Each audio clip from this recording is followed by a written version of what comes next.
3 ல sum number 8 from the following balance sheet of Subha and Sudha were sharing profit and loss in 2:3.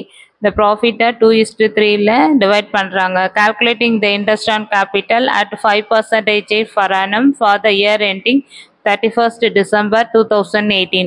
Balance sheet கொடுத்திருக்காங்க. Balance sheet has on 31st December 2018 closing capital account Subha and Sudha. இத closing capital எடுத்துக்கணும் 40,000 and 60,000.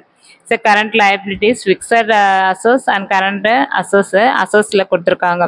Drawing of Subha and Sudha during the year 8,000 10,000 அவங்களோட drawing amount. Respectively, the profit earned during the year was rupees 30,000. The 30,000 அவங்க ரேஷியோல divide பண்ணி காட்டணும் 2:3 ல. இப்போ some எப்படி போடுறதுன்னு பார்க்கலாம். சம் நம்பர் 8ல ஒரு சொல்யூஷன் ஒன்று போட்டுட்டு அதில் வர ஓப்பனிங் கேபிட்டலில் தான் நீங்கள் இன்ட்ரெஸ்ட் கால்குலேட் பண்ணணும்.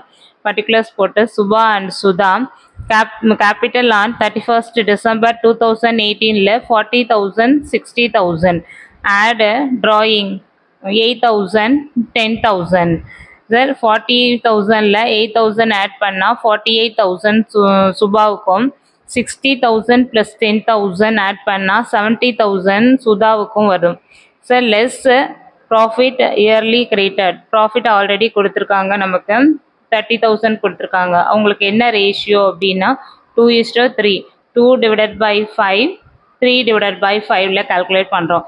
30,000 into 2 divided by 5 12,000 is a சுபாவுக்கு. 30,000 into 3 divided by 5 18,000 calculate பண்ணால் அது சுதாவுக்கு. இப்போ இதை லெஸ் பண்ணணும். 48,000ல 12,000 போயிடுச்சுன்னா 36,000 capital on 1st January 2018 is Subha. Sir சுதாவுக்கு 70,000 minus 18,000 லெஸ் பண்ணால் 52,000 வருது. இதுதான் கேபிட்டல் ஆன் 1st January 2018ஓட சுதாவோட கேபிட்டல். இப்போ எப்படி calculation of interest on capital? Subha on opening capital 36,000 into 5% interest 5 divided by 100 1,800 வருது. சுதாவுக்கு ஆன் ஓப்பனிங் கேபிட்டல் 52,000 கண்டுபிடிச்சிருக்கோம். அதில் 5% 5 divided by 100 அமௌண்ட் வந்து 2,600 இன்ட்ரெஸ்ட் ஆன் கேபிட்டல் அவங்களுக்கு. இந்த சம் இதோட முடியுது. இந்த சேனலை சப்ஸ்கிரைப் பண்ணுங்கள், ஷேர் பண்ணுங்கள். தேங்க்யூ.